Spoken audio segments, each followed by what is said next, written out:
இந்த வாழ்க்கையின் வெற்றியின் ரகசியத்திலிருந்து யாருமே மீண்டு வர முடியாது. மனிதன் ஆசைப்படலாம், ஆசைப்படுவதில் தவறில்லை. ஆனால் என்னுடைய வாழ்க்கையிலே நான் கற்றுக்கொண்ட வாழ்க்கை பாடம், எது வருகிறதோ அதை அப்படியே ஏற்றுக்கொள்ளுங்கள். எது கிடைக்கிறதோ அதை கொண்டு வாழ்க்கையிலே திருப்தி அடைந்து கொள்ளுங்கள். அதுதான் வாழ்க்கையினுடைய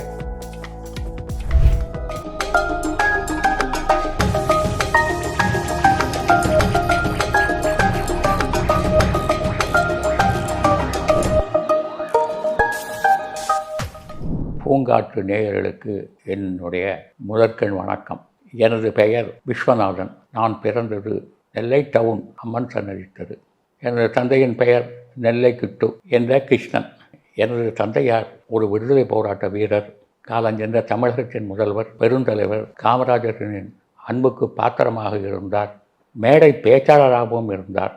1972 அவரது மணிவிழா நெல்லையிலே கொண்டாடப்பட்ட போது பெருந்தலைவர் அவர்கள் நெல்லைக்கு வர முடியாத சூழ்நிலையிலும் தன் கையால் எழுதிய ஒரு வாழ்த்தினை அளித்தார். அதற்கு பின்பு அவர் நெல்லைக்கு வந்து தந்தையை வாழ்த்தி நெல்லை சங்கீத சபாவிலே ஒரு மாபெரும் பொதுக்கூட்டத்திலே பேசினார்கள். எனது தாயாரின் பெயர் ராஜலட்சுமி. அவர்களும் நெல்லையின் அருகில் உள்ள ராமையன்பட்டி என்ற கிராமத்தில் பிறந்தவர்கள். எனது தாத்தா விஸ்வநாதன் என் பெயர்தான். அவர் அந்த காலத்திலே ஒரு பெரிய தமிழறிஞராக இருந்தார். அதனால என்னவோ எனக்கு தமிழின் மேல் அளவு கடந்த ஒரு ஆர்வம். எனது உடன்பிறப்புகள் என்று சொல்ல போனால் 3 சகோதரர்கள், என் உள்பட 3 சகோதரிகள். 5வது வயதிலே 2வது வகுப்பு என்று அப்பொழுது சொல்லுவார்கள். அதிலே என் தந்தை சேர்த்து விட்டார். காரணம், அவர் அரசியல் உலகில் இருந்த காரணத்தினால் என் தாயார் மிகவும் கவலைப்பட்டு, நீங்கள் இந்த மாதிரி அரசியல் என்று போய்கொண்டிருக்கிறீர்கள், பையனுக்கு வயதாகி கொண்டு போகிறது, 5 வயதாகிறது, இன்னும் பள்ளியிலே சேர்க்கவில்லை என்று சொல்லும் பொழுது நெல்லையிலே தெற்கு தெரு ஈஸ்டர்ன் பிரான்ச் என்று ஒரு பள்ளிக்கூடம் இருந்தது. அதிலே 2வது வகுப்பில் நேரடியாக நான் சேர்ந்தேன். 2ஆம் வகுப்பிலிருந்து 3ஆம் வகுப்பு வரைதான் நெல்லையில் இருந்தேன். அதற்கு பின்பு எனது தந்தையார் கயத்தார் பக்கத்திலே பிரபாண்டிய கட்டபொம்மனை தூக்கிலிட்ட இடமான கயத்தாரின் அருகிலே பசுந்தரை என்ற ஒரு கிராமம், அங்கே அந்த காலத்தில் போர்டு ஸ்கூல் என்று சொல்லுவார்கள். அதிலே என்னை 4வது வகுப்பிலே சேர்த்தார். 4வது வகுப்பிலிருந்து கிட்டத்தட்ட 4 வருடங்கள் பசுந்தனை போர்டு ஸ்கூலிலே நானும் எனது சகோதரரும் அங்கே படித்தோம். போர்டு ஸ்கூலில் 7வது வகுப்பு வரை படித்துவிட்டு மீண்டும் நெல்லைக்கு வந்தோம். நெல்லையிலே 8வது வகுப்பில் நான் சாப்டர் ஸ்கூல், எல்லோருக்கும் தெரிந்த ஒன்றுதான் அந்த பள்ளியை பற்றி, சுவாமி நெல்லையப்பர் சன்னதி தெருவில் தான் அது இருக்கிறது. அதிலே 8வது வகுப்பிலிருந்து 10வது வகுப்பு வரை நான் படித்தேன். படித்தவுடன் எனது தந்தையார் நான் பொறியியல் வகுப்பிலே படிக்க வேண்டும், அதனாலே சென்ட் ஜான்ஸ் கல்லூரியிலே நீ சேர வேண்டும் என்று சொன்னார். எனக்கு என்னவோ படிப்பிலே நாட்டமே கிடையாது. ஆனாலும் படிப்பேன் என்று நான் ஒத்துக்கொண்டு 10வது வகுப்பில் முடிந்தவுடன் சங்கர் இன்ஸ்டியூட் ஆஃப் பாலிடெக்னிக் என்று சொல்லப்படுகிற அந்த தொழில்நுட்ப பாலிடெக்னிக் தாரையூத்து சங்கர் நகரிலே தொடங்கியிருந்தார்கள். அதிலே சேர்ந்தேன். நான் சேர்ந்த வருடம் 65 என்று. அப்பொழுது இந்தி போராட்டம் மாபெரும் போராட்டமாக உருவெடுத்தது. என்னை எல்லோரும் அறிந்த காரணத்தினாலே என் சக மாணவர்கள் எல்லாம் சொன்னார்கள், இந்த போராட்டத்திற்கு நீ தலைமை தாங்குவதுதான் சரியாக இருக்கும் என்று. இந்தி போராட்டத்தை பொறுத்தவரையிலே எனக்கு எப்பவுமே ஒரு எண்ணம் இருந்தது. அப்படியே இந்தி திணிப்பு என்பது வேறு, இந்தியை கற்பது என்பது வேறு. இந்தியை திணித்தார்கள் என்ற ஒரு பிரச்சாரம் இருந்ததுனால நிறைய கிட்டத்தட்ட ஒரு 2-3 மாத காலங்கள் போராட்டம் நடந்தது. தினந்தோறும் அந்த சங்கர் இன்ஸ்டியூட் ஆஃப் பாலிடெக்னிக் என்று சொல்லக்கூடிய அந்த பாலிடெக்னிக்கிலிருந்து 5-6 கிலோமீட்டர்கள் இருக்கும்.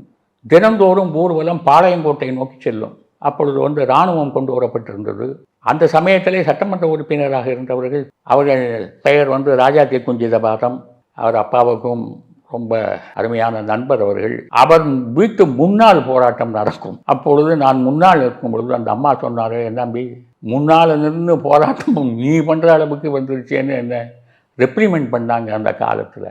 அப்பொழுது நான் மிகவும் வருத்தப்பட்டேன். காலத்தின் கட்டாயமோ என்னமோ தெரியவில்லை, நாம் இந்த மாதிரி ஒரு போராட்டத்திற்கு தள்ளப்பட்டிருக்கிறோம். ஆனால் தமிழ் உணர்வுக்காக, ஏன் என்றால் தமிழ் மீது நான் அளவு கடந்த பற்று கொண்ட காரணத்தினாலே அந்த போராட்டத்தில் மனம் விரும்பி தான் நான் சேர்ந்தேன். இப்படியே 3 வருடங்கள் முடிந்தன. 3 வருடங்கள் அந்த தொழிற்கல்லூரியிலே படித்து பட்டம் பெற்று வெளியிலே வந்தேன். இப்பொழுது NLC இந்தியா என்று சொல்லப்படுகிற நிறுவனத்தில் 1969 நான் சேர்ந்தேன். அப்பொழுது எனது சம்பளம் மாத ஊதியம் 150 ரூபாய். 1972 அப்பொழுது சூப்பர்வைசர் என்ற ஒரு போஸ்ட் அங்கே 3 வருடம் கழிந்து, அதிலே பெரிய போராட்டங்களுக்கு பின்னால் அங்கே நிரந்தரம் செய்யப்பட்டோம். ஒரு கிட்டத்தட்ட 20 பேர்கள் இருக்கும் என்று நினைக்கிறேன். அது 20 பேரும் சேர்ந்து இருந்தோம் 72. அதற்கு பின் படிப்படியாக உயர்ந்து 2002 தான் பதவியிலிருந்து ஓய்வு பெற்றேன். 76 என்னுடைய திருமணம் நடைபெற்றது. அவர்கள் செங்கோட்டையைச் சேர்ந்தவர்கள், தென்காசி அருகே இருக்கிற செங்கோட்டையைச் சேர்ந்தவர்கள். 76 அவசர நிலை சமயத்தில், இந்திரா காந்தியால் கொண்டு வரப்பட்ட அவசர நிலை சமயத்தில் அந்த கல்யாணம் நடந்தது. அதை தொடர்ந்து 20 வருட காலம், கிட்டத்தட்ட 69 88 வரையிலே நான் சுரங்கத்திலே தான் பணியாற்றினேன். மனைவிக்கு ஒரு மனத்தாங்கல் இருந்தது. அதாவது, நீங்கள் டிப்ளமோ படித்திருக்கிறீர்கள், உங்கள் தந்தையார் உங்களை பொறியியல் கல்லூரியிலே சேர வேண்டும் என்று சொன்னார்கள், நீங்கள் பொறியியல் கல்லூரியில் படிக்க வேண்டும் என்று சொன்னபோது, அந்த நிலையிலே பகுதி நேர வகுப்பு என்று அண்ணாமலை யூனிவர்சிட்டியிலே நடத்தி கொண்டிருந்தார்கள். அது எப்பொழுதும் நடக்கிறது. 84 நான் பகுதி நேர வகுப்பிலே சேர்ந்தேன். 84 இருந்து 87 வரைக்கும் நான் படித்த பொழுது எனக்கு பெரிய உறுதுணையாக இருந்து, தனியாக அந்த ஊரிலே, அந்த வீட்டிலே, நீங்கள் நெருவேலியை பற்றியெல்லாம் கேள்விப்பட்டிருப்பது யாரும், அதாவது வனாந்தரம் என்று சொல்வார்கள், காடு என்று சொல்வார். 10 மணி வரைக்கும் 7 மணிக்கு மேலே ஆள் நடமாட்டமே அங்கெல்லாம் இருக்காது. 7:30 மணி யாரோ ஒருத்தர் சைக்கிளில் போவாங்க, காரில் போவாங்க. அந்த காலத்தில் அப்பொழுதுலாம் இருந்தாங்க. ஒரு வைராகியத்துடன் அவர்கள் பணியாற்றிய காலத்தினால் நான் பகுதி நேர வகுப்பிலும் சேர்ந்து அந்த பிஇ என்று சொல்லக்கூடிய அந்த பட்டத்தை பெற்றேன். அந்த நேரத்திலே பையனை பிறக்கிறான். 1987 என் மகன் பிறந்தான். நான் 87 பகுதி நேர வகுப்பான பிஇ முடித்தேன். 87 படிக்கும் பொழுது, அப்பொழுது ஒரு ஆதரவாகக்காக, சப்போர்ட்டிவ்காக நான் சுரங்க பகுதியிலிருந்து வெளியில் வந்தேன். வெளியில் வந்து அங்கே பயிற்சி வளாகம் என்று சொல்லக்கூடிய ட்ரைனிங் காம்ப்ளெக்ஸ் இருக்கிறது நெய்வேலியில். அங்கே ஒரு 10 வருட காலம் இருந்தேன். அப்பொழுது அருட்தந்தை வேதாத்ரி மகரிஷியினுடைய பயிற்சி வகுப்புகளை நான் 10 வருட காலமும் நடத்துகின்ற ஒரு பேர் எனக்கு கிடைத்தது. அந்த 10 வருட காலத்தில் கிட்டத்தட்ட எத்தனையோ ஒரு பயிற்சி வகுப்புகளை நடத்தியிருக்கிறேன். அதனுடைய ஒரு ஆசிரியராகவும் நான் அங்கே இருந்தேன். அதன் ஒரு வரம் என்னவென்று சொன்னால், ஒரு பூன் என்று சொன்னால், வேதாத்ரி மகரிஷியினுடைய அருளாலே தான் நான் இன்று இங்கு உட்கார்ந்து இவ்வளவு நேரம் பேசிக்கொண்டிருக்கிறேன். அவரால் பயிற்றுவிக்கப்பட்ட தியானம், உடற்பயிற்சி என்பதை 40 வயதிலிருந்து டில் டேட், இந்த தேதி வரைக்கும் தொடர்ந்து காலையிலே 3 மணியிலிருந்து 3:30 மணிக்குள் நான் எழுந்து அதை செய்து கொண்டிருக்கிறேன். அந்த தியானம் என்பது எனக்கு பேருதவியாக இருக்கிறது. கான்சன்ட்ரேஷன் ஆஃப் மைண்ட் என்று சொல்வார்களே, அந்த தியானத்தின் மூலம் எனக்கு கிடைக்கிறது. உடற்பயிற்சியினால் I am physically fit even at this age. The entire credit goes to Vethathiri Maharishi. 2002 என்ன காரணத்தினாலோ என்று தெரியவில்லை, எனது மகன் சென்னை மாதிரி ஒரு காஸ்மோபாலிட்டன் டைப்பில் சிட்டியில் படிக்க வேண்டும் என்று நான் நினைத்தேன். எனக்கு அப்பொழுது 5-6 வருடம் பணி இருந்தது.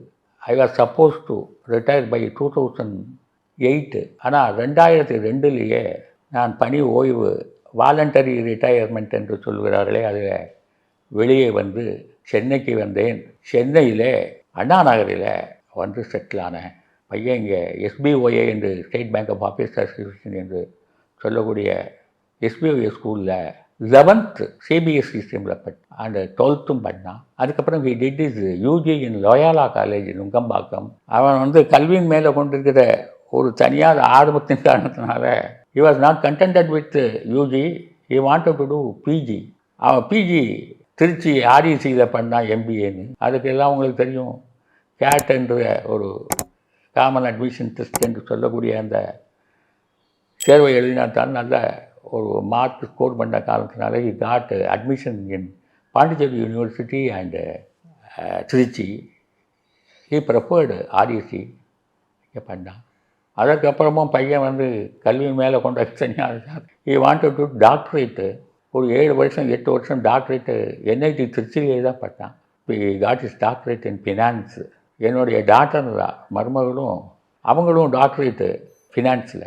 இருவர்களுக்கும் ஒரு மகன் இருக்கின்றான். அவன் இப்பொழுது பெங்களூரில் இருவரும் வேலை செய்து கொண்டிருக்கிறார்கள். கடந்த வருடம் எனது துணையார் காலமாகிவிட்டார். சில பல காலங்கள் நோய்வாய்ப்பட்டிருந்து காலமாகிவிட்டார். அதன் பின் நான் சென்னைக்கு, பெங்களூரில் இருப்பதை விட சென்னையில் இருந்தால் சில பல காரியங்கள் நடக்கிறது, லைவ்லியாக இருக்குது. இங்கே இருந்தால் ஒரு நமது மண், நமது மனம், நமது ஊர் என்ற உணர்வு எனக்கு எப்பவும் உள்ளபடியாக இங்கே நான் இப்பொழுது இருக்கிறேன். காலத்தின் கட்டாயம் இங்கே இருக்கிறேன். முதுமை என்பது நீங்கள் நினைத்தால்தான் முதுமை. நான் எப்பொழுதுமே முதுமை என்பதை நினைப்பதே இல்லை. என் மகன் வேண்டுமானால் எனக்கு முதுமை வந்து விட்டது என்று நினைப்பானே ஒழிய நான் எப்பொழுதுமே அதை நினைப்பதில்லை. எல்லோரிடமும் நீங்கள் அதை யூடியூப் மூலமாக நீங்கள் தினந்தோறும் கேள்விப்பட்டு கொண்டு தான் இருக்கிறீர்கள். அவர்களும் விளக்கிக் கொண்டார்கள். நீங்கள் முழுவாயே அடைந்து விட்டீர்கள் என்று நினைக்கக்கூடாது என்று. மனத்தால் நீங்கள் இளமையாக இருந்தால், உடலால் நீங்கள் உங்களை தயார்படுத்தி கொண்டிருந்தால், முதுமை என்று ஒன்று உங்களை எப்பொழுதும் நெருங்காது என்பது என்னுடைய ஒரு திடமான எண்ணம். முதுமையில் கனவு என்று சொல்லும் பொழுது, முதுமையிலே அது ஒரு சேயிங் என்று சொல்லலாம். நண்பர்கள் கிடைக்காத பொழுது, நல்ல நண்பர்கள் கிடைக்காத பொழுது புத்தகங்களை நண்பர்களாக்கிக் கொள்ளுங்கள் என்று சொல்லுவார்கள். ஈவன் அட் திஸ் ஏஜ் ஒரு தாட் ப்ரோவோக்கிங், ஒரு மனதை வளப்படுத்துகிற ஒரு நூல்களைத்தான் நான் படிக்கிறேன். கம்பராமாயணம், திருக்குறள், பாரதியார் பாடல்கள் என்பவனை போன்ற ஒரு நூல்களை புரட்டி பார்த்து கொண்டுதான் இருக்கிறேன். மனதில் காரணம், இளமையிலிருந்து நூல்களை படிக்கும் ஆர்வம், ஆங்கில நூல்களை விட தமிழ் நூல்களை படிக்கும் ஆர்வம் எனக்கு அளவுக்கு அதிகமாக இருந்த காரணத்தினாலே அதனிடம் ஒரு தனியாத பக்தியும் ஒரு தமிழ் மேல் ஒரு ஈர்ப்பும் இருந்த காரணத்தினால இதை நான் செய்து கொண்டிருப்பதால் எனக்கு தனிமை என்ற ஒன்று இருப்பதாகவே தெரியவில்லை. இன்று உள்ள இளைஞர்களுக்கு நான் சொல்ல விரும்புவதெல்லாம், உங்கள் உடலையும் மனத்தையும் நீங்கள் ட்ரிம்மாக வைத்துக் கொள்ளுங்கள். ட்ரிம் என்று சொன்னால், மகரிஷி அவர்கள் சொல்வார்கள் ஒரு வார்த்தை, ஹார்மோனி என்று சொல்வார்கள். இணக்கம், என்றுக்குமே இணக்கம் வேணும். மனமும் உடலும் இணக்கமாக இருக்கணும். எலி தரைக்கு இழுத்து தவளை தண்ணிக்கு இழுத்துன்னா விளைவு வேறாக இருக்கும். அதனால் தன் உடலையும் உள்ளத்தையும் தூய்மையாக இன்றைய காலத்தில் இளைஞர்கள் வைத்துக்கொள்ள வேண்டும். அதுதான் என்னுடைய வேண்டுகோள். என்னுடைய வாழ்க்கையிலே நான் கற்றுக்கொண்ட வாழ்க்கை பாடம், எது வருகிறதோ அதை அப்படியே ஏற்றுக்கொள்ளுங்கள். எது கிடைக்கிறதோ அதை கொண்டு வாழ்க்கையிலே திருப்தி அடைந்து கொள்ளுங்கள். அதுதான் வாழ்க்கையினுடைய வெற்றியின் ரகசியம். இந்த வாழ்க்கையின் வெற்றியின் ரகசியத்திலிருந்து யாருமே மீண்டு வர முடியாது. மனிதன் ஆசைப்படலாம், ஆசைப்படுவதில் தவறில்லை. ஆனால் ஆசைகள் நியாயமான ஆசைகளாக இருக்க வேண்டும் என்று சுவாமிஜி அவர்கள் அடிக்கடி சொல்லுவார்கள். ஆசைகள் என்பது பேராசையாக இருக்கக்கூடாது. அதை சொல்லும்போது கூட பெரிய பெரிய தத்துவ ஞானிகள்லாம் சொல்வார்கள், ஆசை அருமின் ஆசை அருமின் ஈசனோடாயினும் ஆசை அருமின் என்று சொல்லுவார்கள். ஈசன் மேல் கூட ஆசையை அதிகப்பட்டு வந்தால் திரும்ப மறுவரவை வரும் என்று ஒரு ஐதீகம் இருக்கிறது. அது மாதிரி கிடைத்ததை கொண்டு சிறப்புடன் வாழ்பவன்தான் தொழிலாளி என்று அந்த ஒரு காலத்திலே சினிமா பாடல் ஒன்று எனக்கு இப்பொழுது நினைவுக்கு வருகிறது.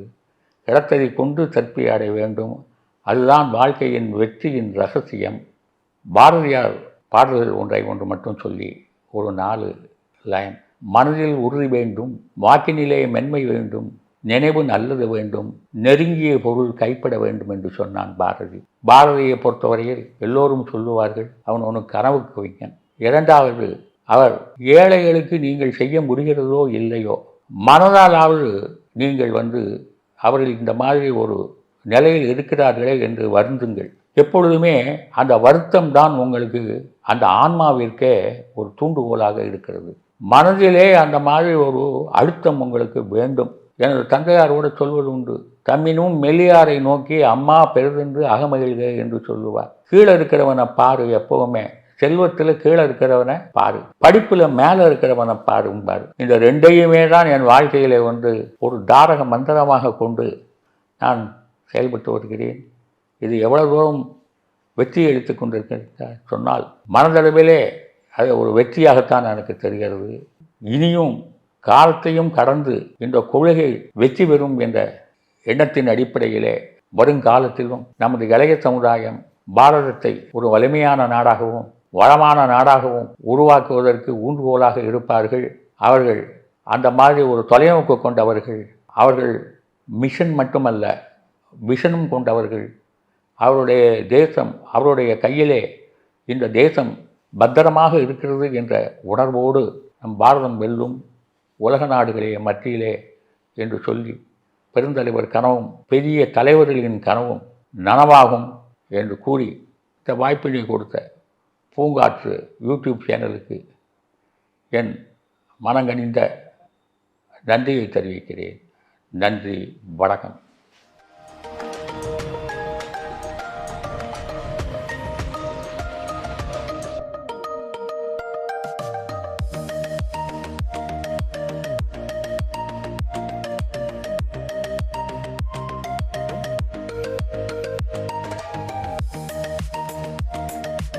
பூங்காற்று இது நாளைய நல்வாழ்விற்கான வழிகாட்டி. தொடர்ந்து எங்களோட வீடியோக்களை பார்க்கறதுக்கு பூங்காற்று சேனலை சப்ஸ்கிரைப் பண்ணுங்க அண்ட் ஃபாலோ பண்ணிடுங்க.